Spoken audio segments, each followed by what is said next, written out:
بشر المنافقين بأن لهم عذابا أليما بشر المنافقين بأن لهم عذابا أليما الذين يتخذون الكافرين أولياء من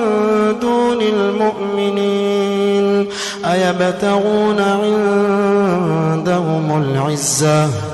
فإن العزة لله جميعا وقد نزل عليكم في الكتاب أن إذا سمعتم آيات الله يكفر بها ويستهزأ بها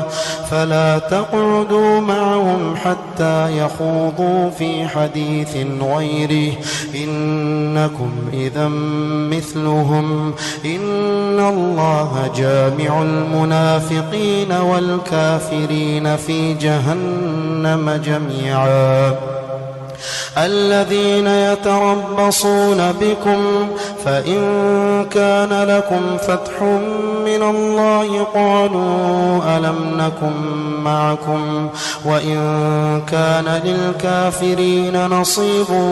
قالوا ألم نستحوذ عليكم ونمنعكم من المؤمنين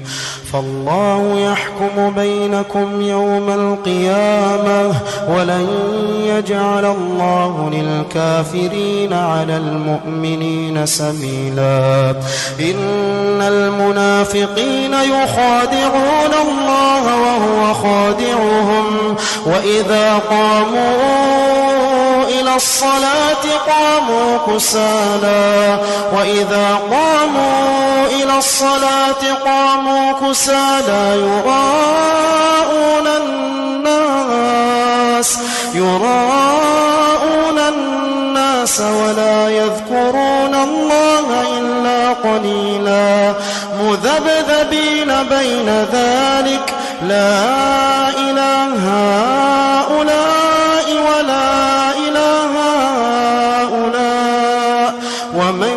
يضلل الله فلن تجد له سبيلا يا أيها الذين آمنوا لا تتخذوا الكافرين أولياء من